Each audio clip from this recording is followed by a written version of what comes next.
Olá, queridas irmãs, queridos irmãos. Vamos ler a Bíblia comigo? Hoje vamos finalizar os últimos capítulos do livro de João, capítulos 19, 20 e 21. Vamos lá? Capítulo 19. Então Pilatos mandou açoitar Jesus. Os soldados teceram uma coroa de espinho e o puseram na cabeça dele. Vestiram-no com uma capa de púrpura e, chegando-se a ele, diziam: Salve, Rei dos Judeus! E batiam-lhe no rosto. Mais uma vez, Pilatos saiu e disse aos judeus: Vejam, eu o estou trazendo a vocês para que saibam que não acho nele motivo algum de acusação. Quando Jesus veio para fora, usando a coroa de espinho e a capa de púrpura, disseram-lhe Pilatos: Eis o homem. Ao vê-lo, os chefes do sacerdote e os guardas gritaram: Crucifica-o, crucifica-o. Mas Pilato respondeu: Levem-no vocês e crucifiquem-no. Quanto a mim, não encontro base para acusá-lo.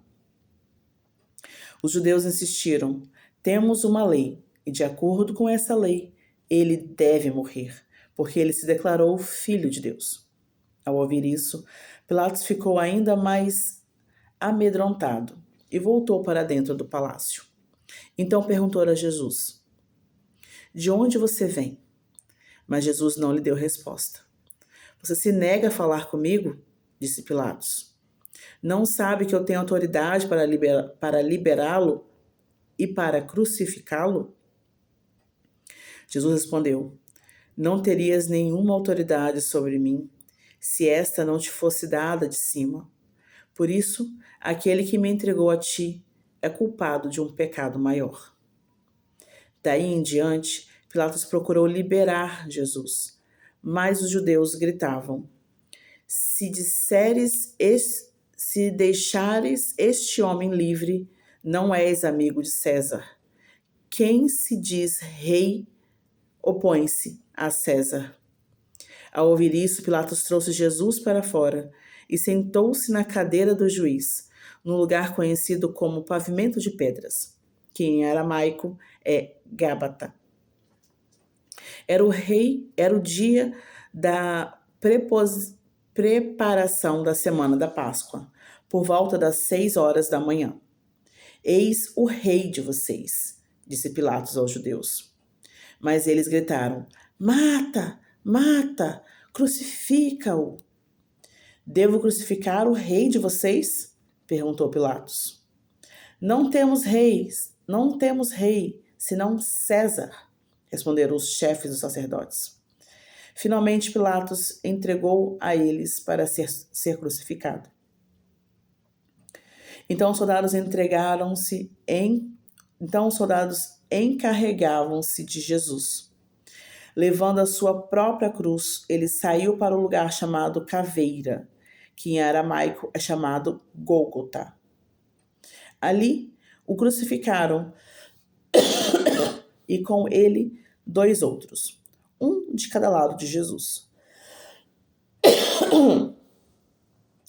Pilatos mandou preparar uma placa e pregá-la na cruz, com a seguinte inscrição: Jesus Nazareno, o rei dos judeus. Muitos dos judeus leram a placa, pois o lugar em que Jesus foi crucificado ficava próximo da cidade, e a placa estava escrito em aramaico, latim e grego.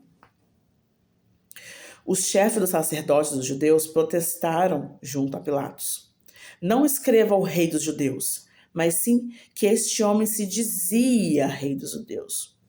Pilatos respondeu: O que escrevi, escrevi.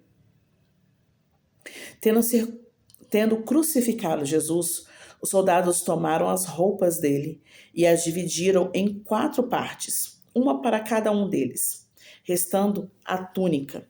Essa, porém, era sem costura, tecida numa única peça, de alto a baixo. Não a rasguem, disseram uns aos outros. Vamos decidir por sorteio quem ficará com ela. Isso aconteceu para que se cumprissem as escrituras que diz: Dividiram as minhas roupas entre si e tiraram sortes pelas minhas vestes. Isso está em Salmos, capítulo 22, versículos 18. Foi o que os soldados fizeram. Perto da cruz de Jesus estava sua mãe, a irmã dela, Maria, mulher de Clopas, e Maria Madalena. Quando Jesus viu sua mãe ali e perto dela, o discípulo a quem ele amava disse à sua mãe: "Aí está o seu filho." E ao discípulo: "Aí está a sua mãe." Daquela hora em diante, o discípulo a recebeu em sua família. Mais tarde, sabendo então que tudo está concluído, para que a Escritura se cumprisse, Jesus disse: "Tenho sede." Estava ali uma vasilha cheia de vinagre. Então embebaram uma esponja nela, colocaram a esponja na ponta de um caniço de isopo e a ergueram até os lábios de Jesus. Tendo-o provado, Jesus disse: "Está consumado." Com isso, curvou a cabeça e entregou o Espírito.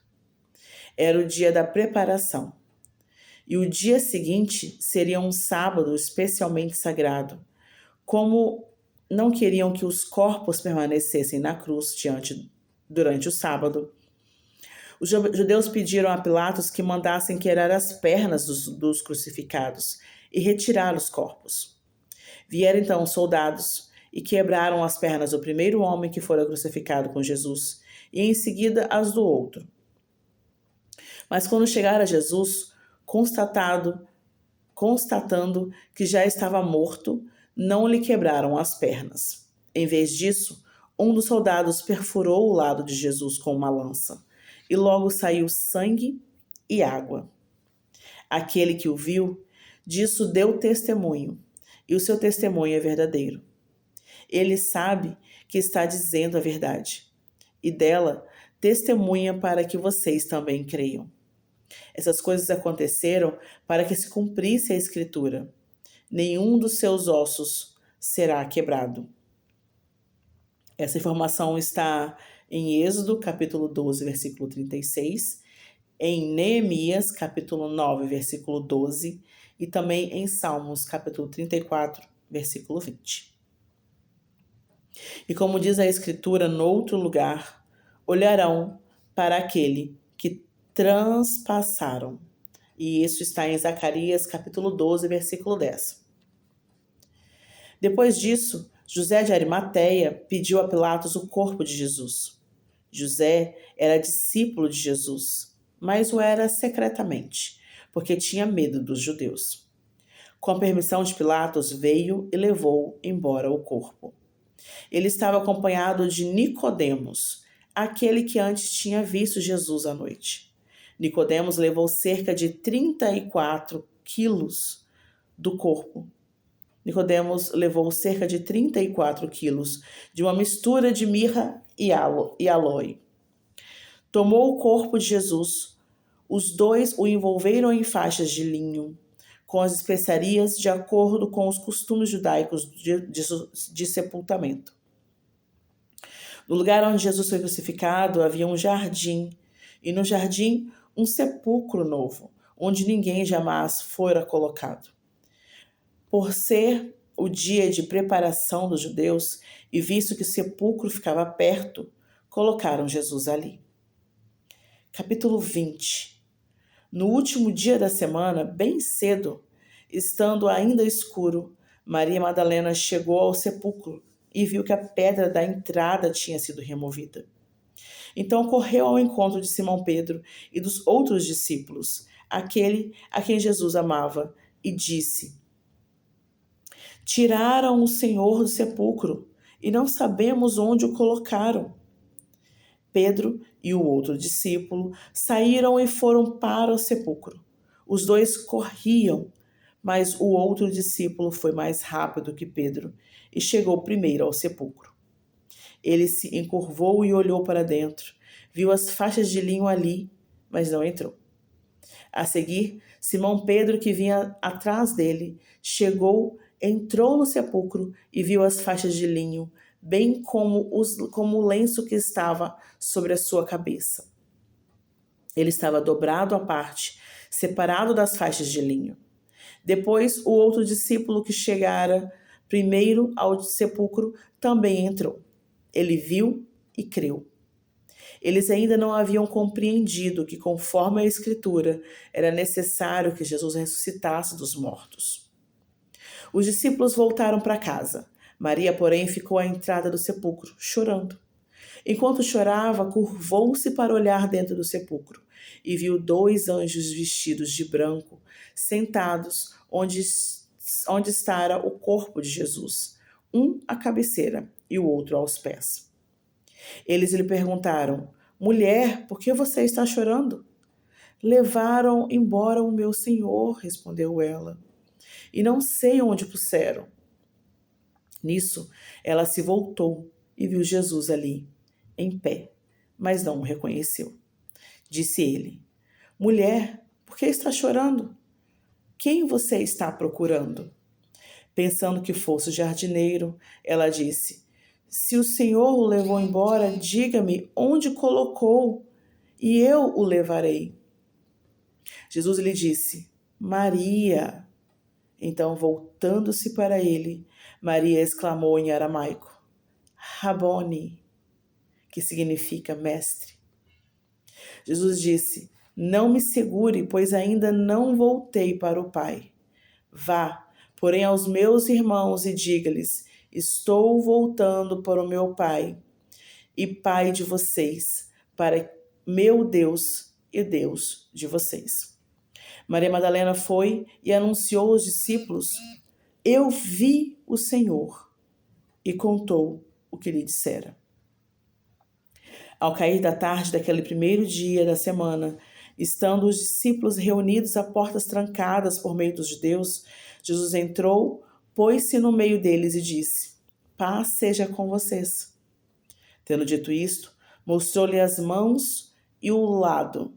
Os discípulos alegraram-se quando viram o Senhor. Novamente Jesus disse: Paz seja com vocês. Assim como o Pai me enviou, eu os envio. E com isso soprou sobre eles e disse: Recebam o Espírito Santo. Se perdoarem os pecados de alguém, estarão perdoados.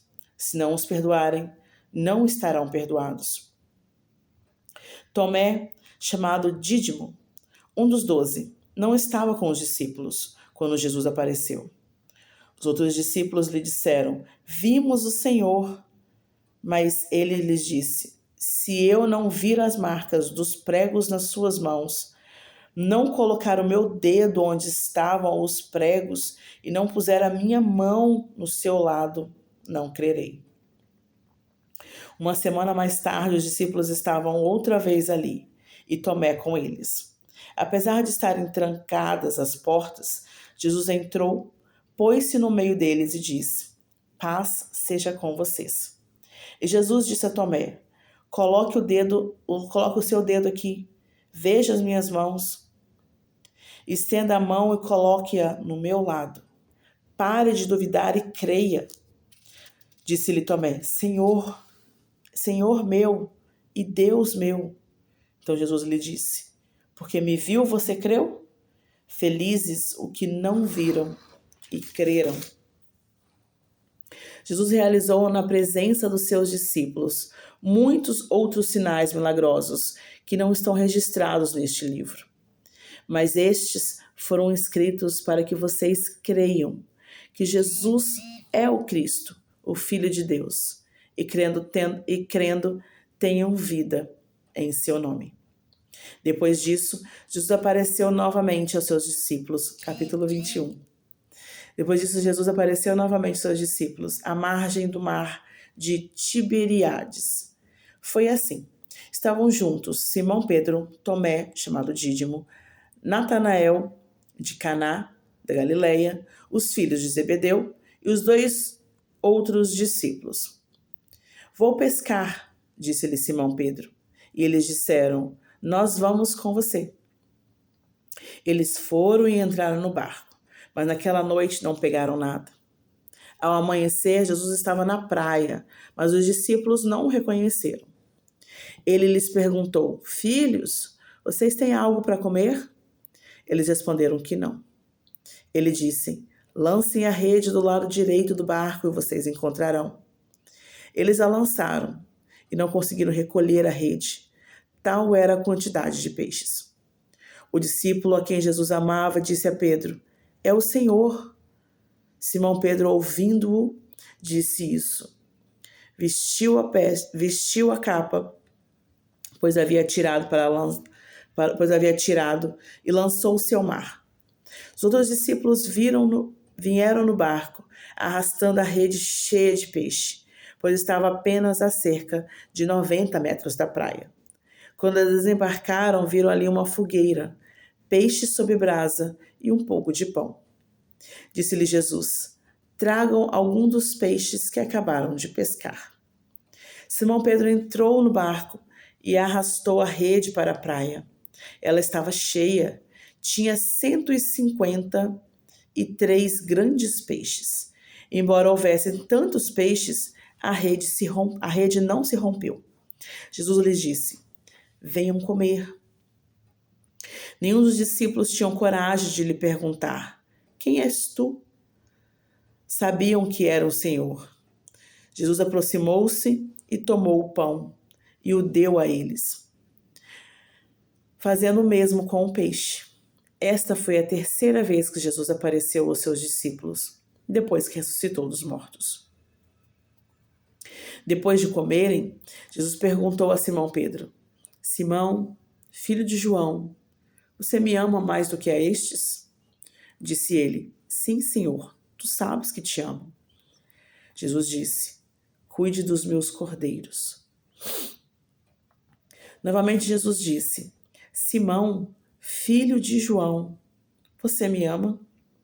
E ele respondeu: Sim, Senhor, tu sabes que te amo. Jesus disse: Pastorei as minhas ovelhas. Pela terceira vez ele disse: Simão, filho de João, você me ama? Pedro ficou magoado por Jesus lhe ter perguntado pela terceira vez: Você me ama? Ele disse: Senhor, tu sabes todas as coisas e sabe que te amo. Disse-lhe Jesus: Cuide das minhas ovelhas. Digo a verdade, quando você era mais jovem, vestia-se e ia para onde queria. Mas quando for velho, estenderá as mãos e outra pessoa o vestirá e o levará para onde você não deseja ir. Jesus disse isso para indicar o tipo de morte com o qual Pedro iria glorificar a Deus. E então lhe disse: Siga-me. Pedro voltou-se e viu que o discípulo a quem Jesus amava o seguia. Este era o que estivera ao lado de Jesus durante a ceia e perguntara: Senhor, quem te irá trair? Quem te irá trair? Quando Pedro o viu, perguntou: Senhor, e quanto a ele? Respondeu Jesus: Se eu quiser que ele permaneça vivo até que eu volte, o que importa? Quanto a você, siga-me. Foi por isso que se espalhou entre os irmãos o rumor de que aquele discípulo não iria morrer. Mas Jesus não disse que ele não iria morrer. Apenas disse: se eu quiser que ele permaneça vivo até que eu volte, o que importa? Este é o discípulo que dá testemunho dessas coisas e que as registrou. Sabemos que o seu testemunho é verdadeiro. Jesus fez também muitas outras coisas. Se cada uma delas fosse escrita, penso que nem mesmo no mundo inteiro haveria espaço suficiente para os livros que seriam escritos. E aqui finalizamos o livro de João.